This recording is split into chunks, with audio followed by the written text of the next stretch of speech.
masih di Belajar Islam bersama saya Syafira Hardani. Iya, Dr. Nur dan Dr. Atia. Pemirsa di rumah juga pasti ingin tahu begitu. Sebetulnya keluarga Rasulullah itu seperti apa sih menjalani Ramadan gitu. Tidak hanya Rasulullah, sahabat-sahabat Rasul juga bagaimana mereka menjalani bulan penuh berkah ini. Kalau kita coba melihat kepada sejarah ya, sirah Nabi itu yang kita lihat dalam riwayat-riwayat itu sebetulnya para sahabat maupun Nabi ketika mereka melaksanakan ibadah puasa itu tidak tertampak di situ kesibukan-kesibukan yang bersifat itu tadi mempersiapkan makanan dan sebagainya, tapi lebih kepada aktivitas-aktivitas yang lebih kepada mengasah hati, bagaimana para sahabat juga Nabi itu lebih meningkatkan persiapan yang bersifat mental spiritual. Tetapi kalau kemudian kita lihat kepada bagaimana Nabi sebetulnya dalam rumah tangganya itu berperan dalam melaksanakan aktivitas sehari-hari.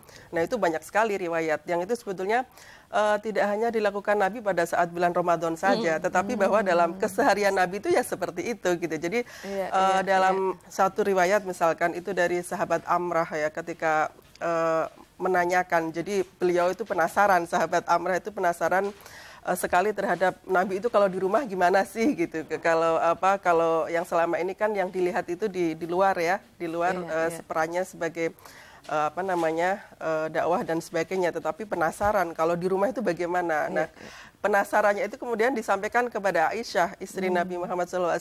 Kemudian Amrah menanyakan kepada Aisyah itu apa yang dilakukan oleh Nabi Muhammad ketika berada di rumah gitu. Nah, jawaban Aisyah itu mungkin membuat kita tercengang kali pada saat ini, bahwa Aisyah mengatakan Nabi itu kalau di rumah juga sama dengan orang-orang yang lain pada saat itu, bahwa Nabi itu biasa melakukan memerah susu, kemudian melayani kebutuhan sendiri. Jadi dikatakan yahdimu nafsahu, jadi tidak kemudian semuanya itu harus disediakan oleh istri, tidak.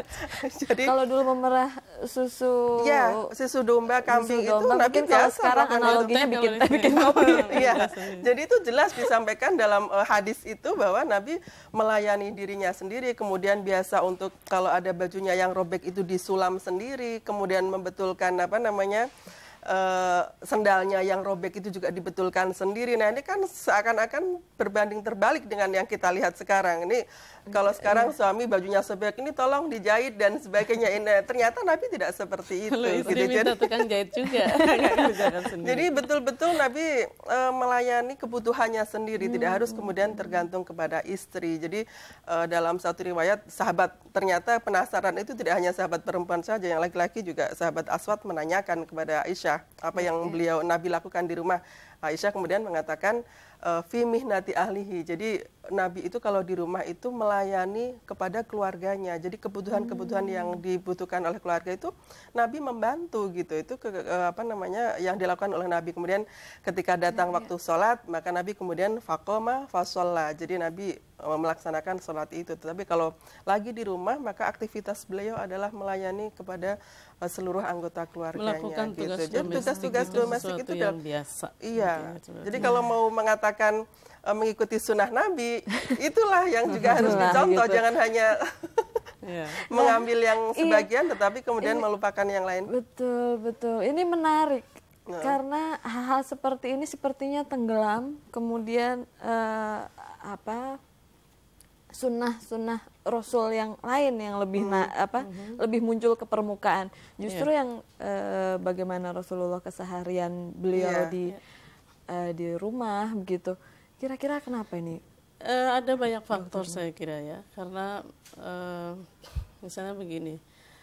Yang menarik adalah saya ingin bicara soal Ramadan itu sebetulnya harus diingat identik dengan apa ya. Jangan sampai kita ingat Ramadan tuh ingat makan yang istimewa, romantis, Ramadan makan gratis. Ramadan makan gratis. Jangan sampai identik dengan itu. Lalu kita menyambut Ramadan itu sibuk dengan persoalan makanan fisik ya.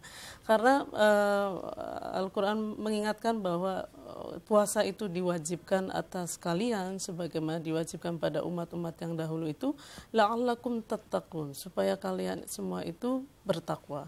Nah, takwa itu apa? Takwa itu kan sebenarnya jauh dari soal fisik. Takwa itu sesuatu yang menyangkut kepribadian ya.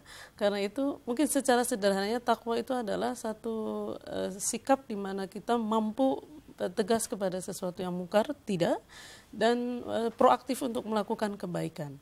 Karena itu Ramadan mesti difahami sebagai satu momen, satu bulan di mana kita melatih diri untuk lebih punya kepribadian yang kuat sebagai muttaqin. Nah, memang kita kadang tidak bisa menghindarkan ya, tidak bisa menghindarkan dari budaya, dan kadang menurut saya justru budaya itu lebih kuat mewarnai cara kita menyikapi ibadah ya, ibadah dalam konteks ini adalah puasa. Nah, mengapa kemudian ada satu kebiasaan bahwa kalau puasa itu kemudian perempuan menjadi lebih sibuk daripada bulan-bulan biasanya karena ada beban sosial seperti itu. Mengapa itu bisa terjadi? Mungkin karena ada asumsi menurut saya agak geser ya, bahwa suami adalah kepala keluarga. Kepala keluarga lalu identik dengan pelayanan. Menurut saya itu bukan konsep di dalam Islam. Ya, menarik tentang konsep kepala keluarga dalam Islam yang sebenarnya. Nanti kita akan bahas lebih jauh karena saya yakin juga pemirsa di rumah, bapak-bapak, bahkan anak-anak remaja kita begitu pasti ingin meneladani Rasulullah. Nanti kita akan banyak kupas tentang itu. Baik pemirsa, kita jeda sejenak, jangan kemana-mana, kami akan segera kembali.